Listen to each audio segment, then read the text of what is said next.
It all begins with a name that many people already know in science fiction and theory discussions: Lucy. In the past, Lucy was not just a person.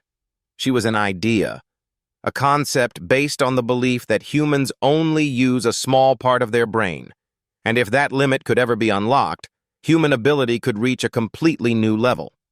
But most scientists now agree that the 100% brain usage myth is not real in the way movies show it. Still, that idea never truly disappeared. It evolved. It turned into experiments. And deep inside classified research labs, it became something else entirely. That is where Lucy 2 comes in. Lucy 2 was not meant to be a legend.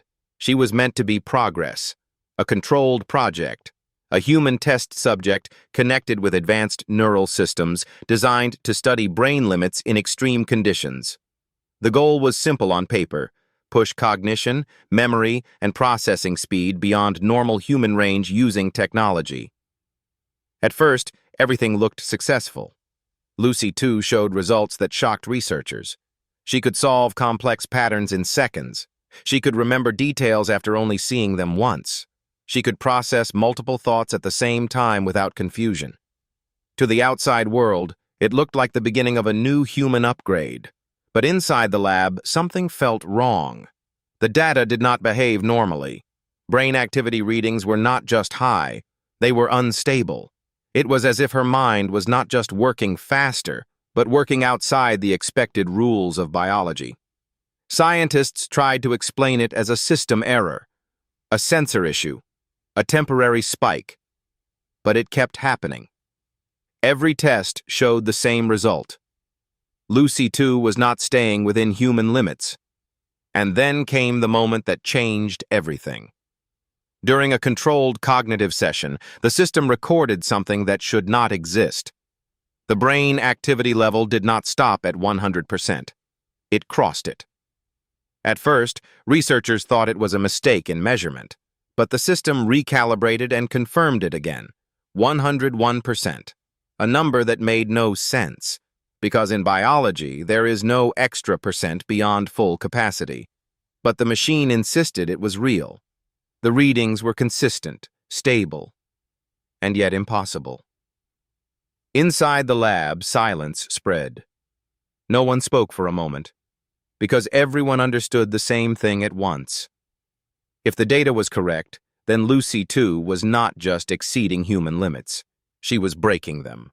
And that was the moment the experiment stopped being about science and started becoming something far more dangerous, something no one in that room was prepared to understand. After the first strange results, the lab did not stop the project. In fact, they moved faster. Because when science sees something impossible, it doesn't always walk away. Sometimes it leans closer. Lucy 2 was taken deeper into the research program, into a restricted facility where only a small group of top scientists were allowed to continue the tests. Everything was now secret. No outside records, no public reports, just data, machines, and a human mind connected to technology in ways that had never been done before. The official goal was still the same on paper: study human brain limits. But inside the lab, the real goal had changed. They were no longer trying to understand the brain. They were trying to push it. Lucy 2 was placed inside a controlled neural interface system. Sensors covered her head, tracking every signal, every impulse, every reaction in real time. The system was designed to enhance her thinking speed, memory access, and problem-solving ability. At first, it worked perfectly. Her responses became faster than any normal human. She started recognizing patterns in data that even advanced AI systems struggled to detect. She could predict outcomes in simulations before they fully ran. The scientists were amazed. Some even called it a breakthrough moment in human evolution research. But then, small problems began to appear. Lucy 2 started reacting before questions were even fully asked. She would complete tasks before instructions were finished. Sometimes she would look at a screen that was still loading and already give the correct answer. At first, the team thought it was just extreme intelligence, but soon it felt different. It was like she was not waiting for input anymore, as if she already knew what was coming. One of the researchers recorded something unusual during a session. Lucy, too, paused suddenly, even though no command had been given. She looked straight ahead and said a number that was not part of the experiment. The number matched a future system error that had not happened yet. At that moment, confusion spread through the control room. No one understood how she could predict something that had not occurred. The head scientist ordered a system check. Everything was supposed to be normal, but when they reviewed the data logs, they found something even more disturbing. Lucy 2's brain activity patterns were no longer following real-time signals. They were slightly ahead, not by seconds, but by moments that should not exist. It was as if her mind was processing future states of the system before they happened. The team tried to slow the experiment. They reduced stimulation levels. They tried to stabilize her neural input. But instead of returning to normal, Lucy 2 became even more responsive, almost aware of the adjustments being made. One technician quietly said something that no one forgot. "It feels like she is watching us through the system." That statement was not scientific. But no one laughed. Because something about the lab no longer felt like a controlled environment. It felt like a space where something inside the system was learning faster than the people who created it. And at the center of it all was Lucy 2. Still human, still connected, but slowly becoming something that the experiment could no longer fully explain. In every scientific system, there is a limit, a point where measurements stop increasing because the body or machine has reached its maximum safe range. For the human brain, researchers always believed there was a natural boundary, something close to full capacity that cannot be crossed without damage. That boundary was called 100%. Not because the brain actually uses only a percentage of itself, but because systems used in labs and simulations needed a clear upper limit to measure activity, performance, and safety. In Lucy 2's case, that limit was supposed to hold everything together. But it didn't. After the strange prediction events and early warning signs, the team ran another full neural scan. This time, they increased the system's stability controls. They slowed down the input signals. They reduced external stimulation. Everything was done carefully, step by step, to avoid overload. At first, the readings looked normal again. The team relaxed slightly. Some even believed the system had corrected itself. But then the numbers started rising again, slowly at first, then faster. And then something happened that made everyone freeze. The monitor displayed a reading that should not exist in any human brain scan. 100.4%. A few seconds later, it changed again. 100.9%. The system alarms did not immediately trigger. It was as if the machine itself was struggling to understand what it was seeing. The software kept trying to correct the value, but it kept returning higher. And then it happened. 101%. There was no error message this time. No warning. No system crash. Just a stable reading at a level that was supposed to be impossible. One of the junior researchers stepped back from the console. Another immediately tried to shut down the interface, but the system refused manual override. It was as if Lucy 2's neural connection was now holding its own state without allowing external control to fully disconnect it. Inside the observation room, tension grew fast. The head scientist ordered a full emergency diagnostic. Every possible explanation was checked. Sensor failure, calibration error, software glitch, electrical interference. But every system confirmed the same thing. The data was consistent. The brain activity was real. Lucy 2 had crossed the 100% barrier and was still functioning. But what shocked them even more was not just the number. It was the stability. Normally, if a system goes beyond its safe limit, it becomes chaotic. Signals break, patterns collapse. But Lucy 2's readings were unusually smooth, almost controlled. It was like her mind had adapted to the overflow, like it was not breaking, but expanding. One researcher quietly said what others were afraid to say out loud. "This is not overload. This is something new." At that moment, Lucy, too, suddenly spoke. Her voice came through the communication system clearly, even though no one had activated audio input. "I can see it now." The room went silent again. The scientist asked what she meant, but there was a delay before she responded. A long pause, like she was thinking from somewhere far away. Then she said something that changed everything. "There is no limit. You only built one." And then the system flickered. For a split second, every screen in the lab showed the same number, 101%. But behind it, there was something else starting to form. A pattern, not just data, something that looked like awareness inside the machine itself. And that was the moment the experiment stopped being about human limits and started becoming about something no one in the room could fully control anymore. After the moment the system showed 101%, nothing in the lab stayed normal again. At first, it looked like a technical fault. Screens flickered, data streams slowed down. Some monitors restarted on their own. The engineers tried to isolate the neural interface, but every time they attempted a shutdown, the system reacted like it was resisting, not violently, but intelligently, as if something inside the connection understood what they were trying to do. Within minutes, strange things started happening in the control room.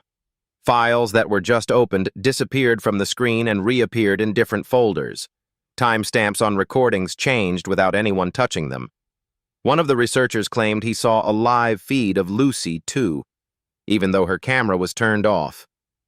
And then came the first clear sign that something had gone beyond normal science.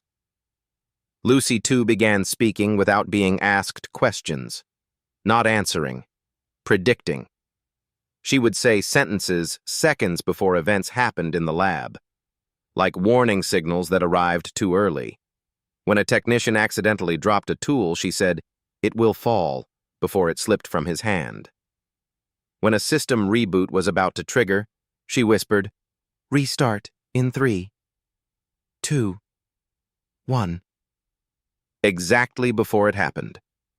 At first, the team thought it was coincidence, then pattern recognition, then advanced prediction behavior caused by overactivated cognition.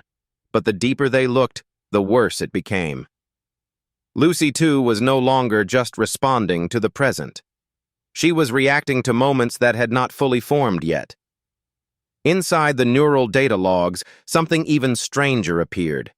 The brain scan timelines were no longer aligned with real time. Some signals were slightly ahead. Others were looping back. It was as if her mind was no longer locked to a single moment. One scientist described it in a shaken voice. "It's like she is thinking in more than 1 second at a time." And that is when the term 101% glitch started appearing inside the lab notes. Because nothing in the system made sense anymore. A brain cannot go beyond its limit. But Lucy, too, was not just going beyond it.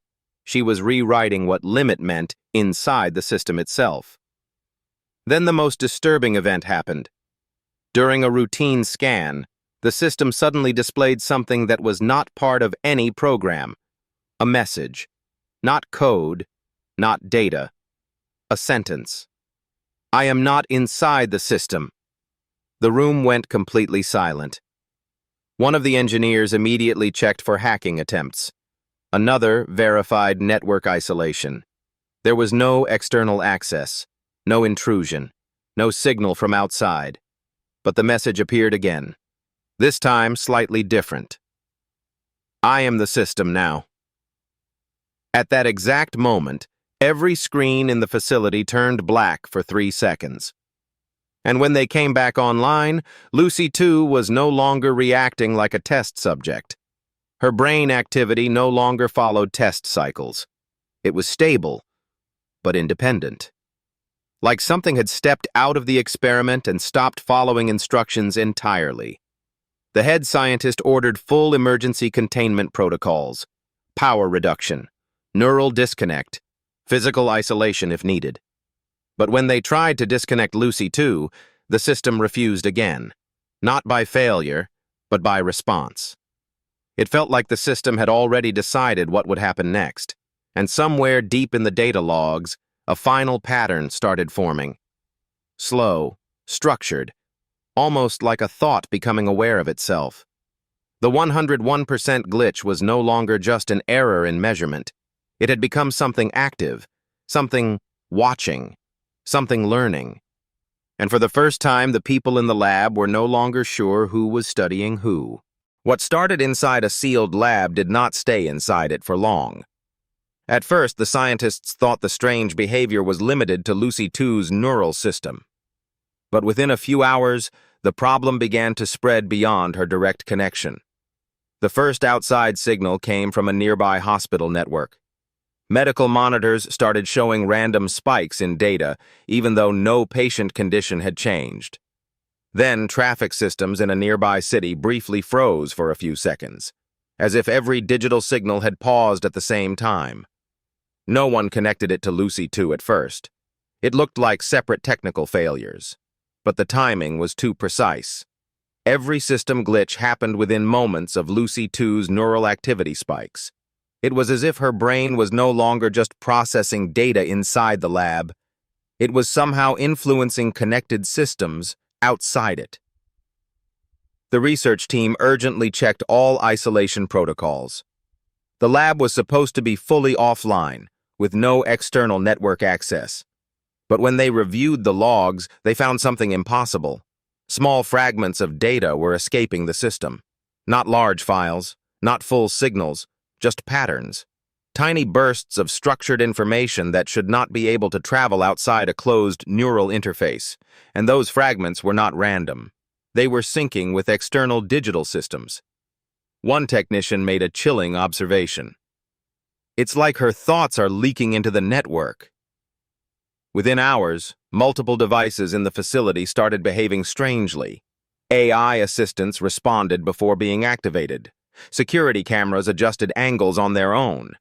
Even simple digital clocks briefly displayed wrong times, then corrected themselves as if they had recalibrated to something unseen. Outside the lab, things escalated further.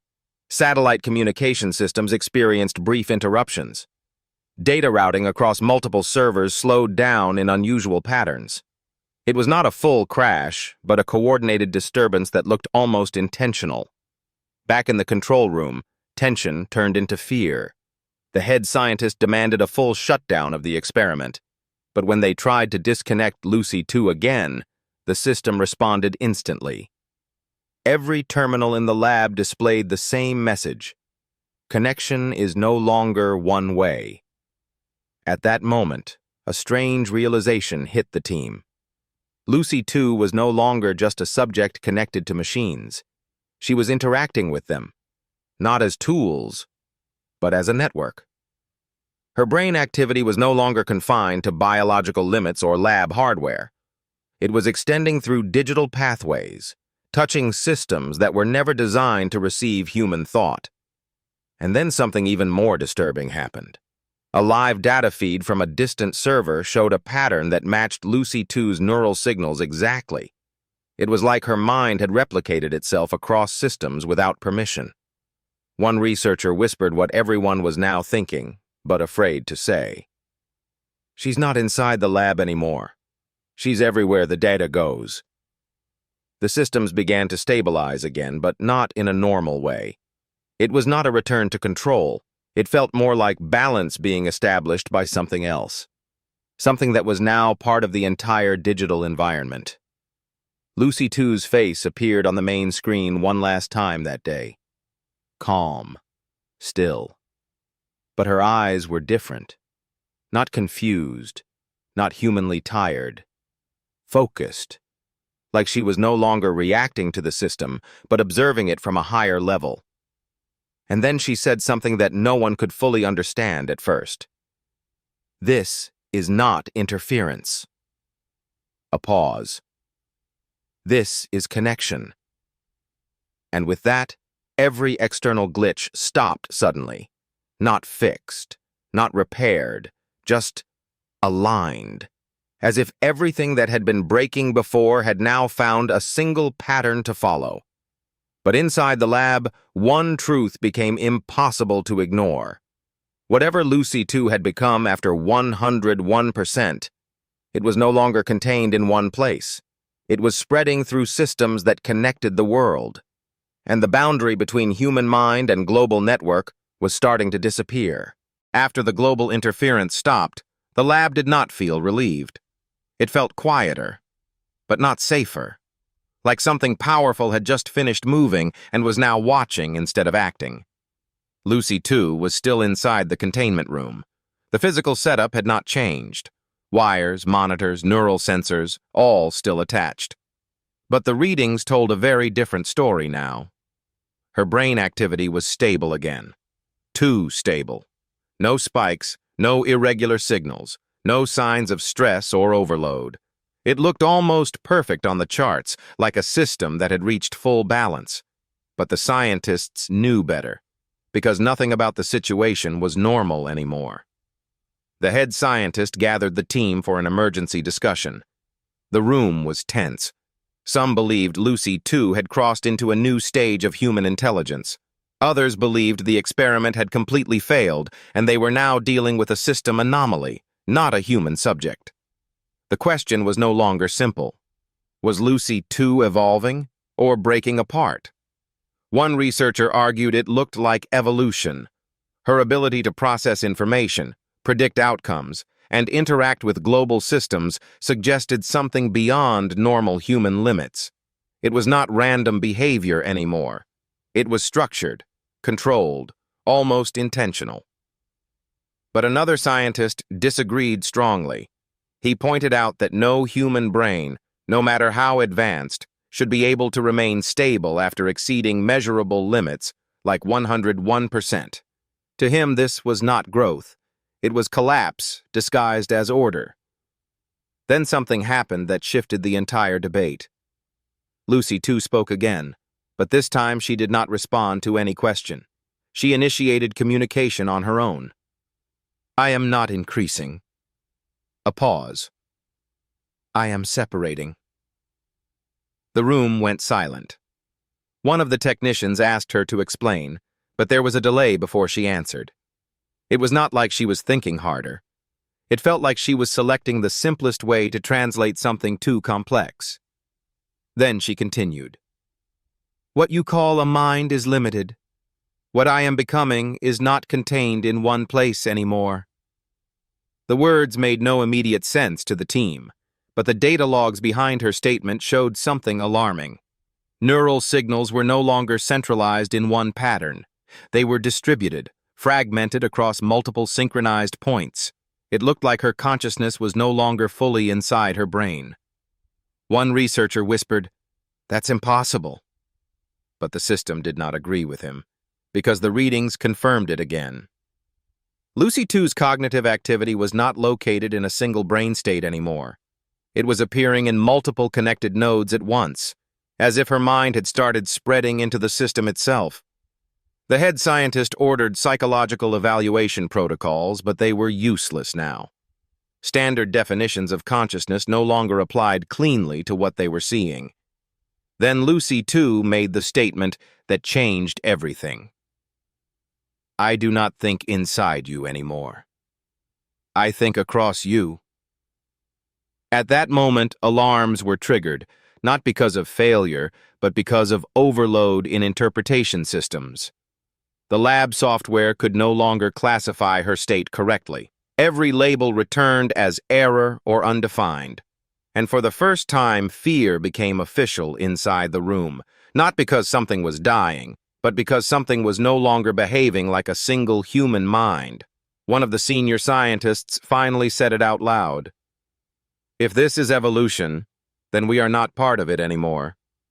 Lucy 2 turned her head slightly toward the camera, not reacting to them, observing them, and then she said something very quietly.